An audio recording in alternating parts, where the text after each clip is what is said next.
Well, for more, France 24's international affairs editor Philip Turle is with me in the studio. Hi there, Philip. Just who are these militiamen that the US has been targeting, and why is the US targeting them?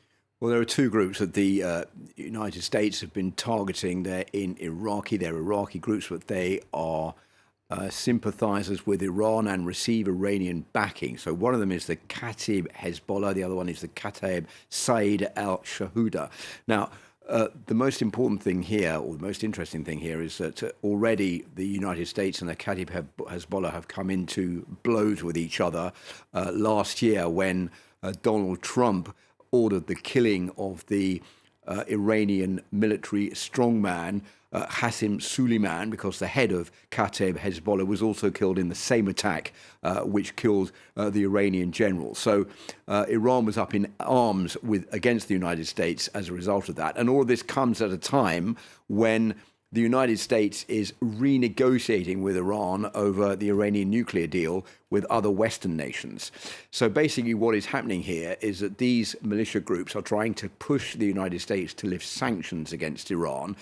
The United States has said it will not stand for any intimidation tactics against its troops, which are based in the region. Those troops are based in the region for two reasons. The first one is to train troops in Iraq and in parts of Syria to look after their own needs once the United States pulls out of the region, and also to fight against the Islamic State.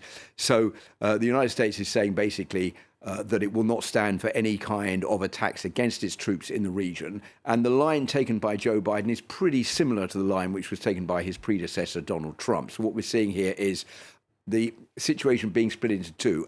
On the one side, Joe Biden is saying we're going to strike these militia groups in Iraq because they receive Iranian backing. But at the same time, we're going to try and bring Iran to the negotiating table diplomatically to re-kickstart these nuclear talks and to get this nuclear deal re-signed. Signs this weekend were that that's not going very well, and the United States is beginning to say, through the words of Antony Blinken, that if there is no real progress made on that Iranian nuclear deal, then the United States might pull out of it once and for all. We've heard displeasure voiced about these attacks. Obviously, Syria and also Iraq have been voicing that. But coming from Iraq, that's pretty unusual, isn't it? And I'm just wondering what you think that says about the state of relations between Washington and Baghdad. Well, I think the Iraqi authorities are pretty dismayed about the fact that there are these Iranian-backed militia groups operating from their land. But there again, they don't want to be dragged into conflict between Iran and the United States. So they're standing up for themselves, saying that any attack by the United States within Iraqi territory is something that they will not accept. The same has been coming from the Syrians, who said that the attack was, I quote, a flagrant violation of the sanctity of both Syria and Iraq.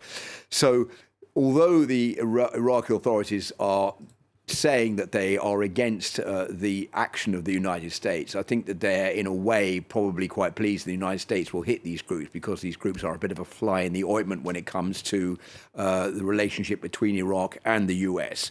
There's been another complaint going on. This is the second time there's been a strike by the United States since Joe Biden was president, or became president, back in January.